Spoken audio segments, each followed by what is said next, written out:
देश की राजधानी दिल्ली पर सांसों का संकट मंडरा रहा है।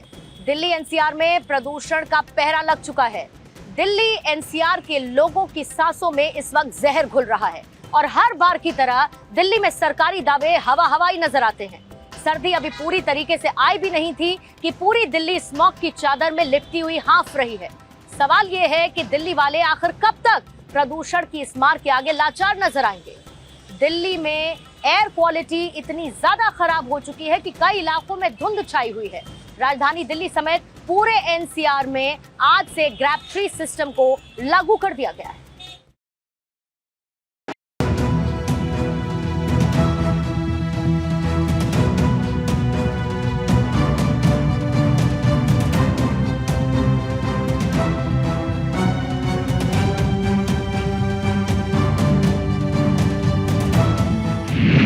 दिल्ली की हवा में घुला जहर, फॉग का अटैक शहर शहर।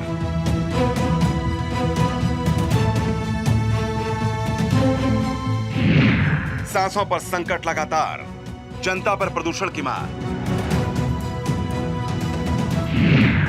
राजधानी में AQI 400 पार, गैस चैम्बर दिल्ली, ड्रोन में कैप्चर।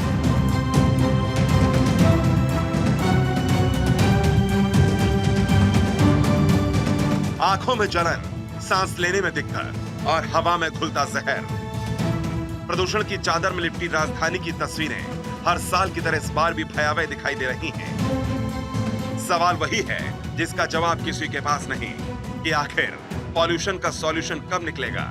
दिल्ली का प्रदूषण मीटर आखिर कैसे कंट्रोल में आएगा। ये तस्वीरें देश की राजधानी की हैं, जो सुबह से ही दिल्ली वासियों को जला रही हैं। पूरी दिल्ली गैस चैम्बर बनी हुई है। स्मॉग की चादर में लिपटी हुई दिल्ली मानो धुंध में पूरा शहर गुम हो गया हो। दिल्ली में आज भी AQI 400 के पार चला गया। ओखला में AQI 422 रिकॉर्ड किया गया। पटपड़गंज में AQI 439 तक पहुंच गया। आनंद विहार में AQI 441 रिकॉर्ड किया गया। द्वारका का AQI 444, IGI एयरपोर्ट पर AQI 446, बवाना का AQI 455 रिकॉर्ड किया गया। तो वहीं जहांगीरपुरी में AQI 457 तक जा पहुंचा। दिल्ली एनसीआर में बढ़ते प्रदूषण के चलते बड़ा फैसला लिया गया है। गैस चैम्बर बन चुकी दिल्ली में प्रदूषण पर लगाम लगाने के लिए ग्रेडेड रेस्पॉन्स एक्शन प्लान यानी ग्रैब 3 लागू करने की घोषणा कर दी गई है। राजधानी दिल्ली समेत पूरे एनसीआर में आज से इसे लागू किया गया है। ग्रैब कैटेगरी कैसे तय होती है, अब उसे समझिए। ग्रैब 1 की बात करें तो AQI 201 से 300 तक पहुंच जाता है तो ग्रैब 1 लागू होता है और ये खराब स्थिति मानी जाती है।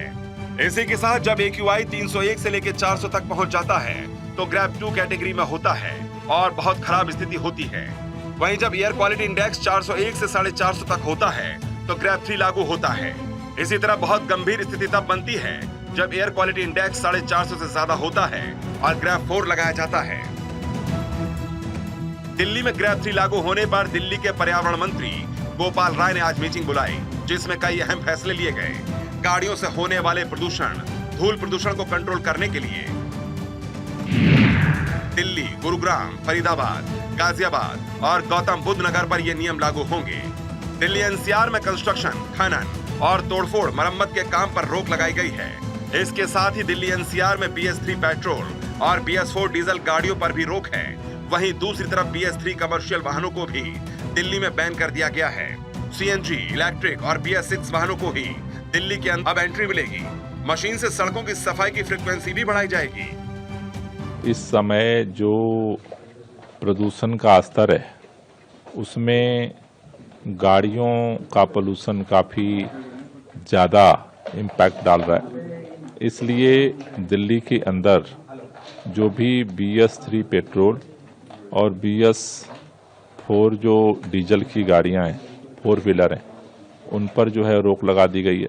केवल जो CNG, इलेक्ट्रिक या BS6 की बसें हैं उनको जो है वो दिल्ली में प्रवेश दिया जाएगा। इसके लिए ट्रांसपोर्ट डिपार्टमेंट की 84 टीमें बनाई गई हैं। जो ट्रैफिक पुलिस की 280 टीमें हैं, ये अब पेट्रोलिंग करेंगी और जगह जगह इसके इम्प्लीमेंटेशन के लिए ग्राउंड पे काम करेंगी। दिल्ली एनसीआर में प्रदूषण को कम करने के लिए वाहनों पर कई प्रतिबंध लगाए गए, तो वहीं ट्रक ड्राइवरों का कहना है कि अगर उनके वाहनों को दिल्ली में एंट्री की परमिशन नहीं मिली तो उनके सामने बहुत बड़ा आर्थिक संकट खड़ा हो जाएगा। जो 10 साल पुरानी गाड़ी है वो बंद कर दी जाए और जो ये नई गाड़ी है इसको बंद नहीं किया जाए। सरकार से यही अपील है हमारी। अब मानो 10 लोग आए हुए हैं, अभी जाम के चक्कर में सब फाके से आए हुए हैं, किसी ने कोई खाना नहीं खाया है, इनके लिए मैं खाना लेकर आया हूँ। अब कल को अगर दिल्ली बंद हो जाएगी तो पीछे ढाबा बंद होगा तो फिर इन्हें खाना कैसे मिलेगा? बहुत दिक्कत होगा, बहुत दिक्कत होगी। ये सरकार से मेरी अपील है कि जो नई गाड़ी है उसे दिल्ली में एंट्री कराएं। बैन करना है तो हर गाड़ी पे बैन किया जाए। जितनी भी तरह की ट्रकें जा रही है दिल्ली। हाँ जी, चाहे सीएनजी की हो या डीजल की हो, सब पे बैन होनी चाहिए। फिर आज की लाइफस्टाइल और मेट्रो सिटीज में जिस तरह से प्रदूषण को बढ़ावा दिया जा रहा है वो कितना घातक साबित हो रहा है, उसको लेकर कई तरह की स्टडी अब तक सामने आ चुकी है।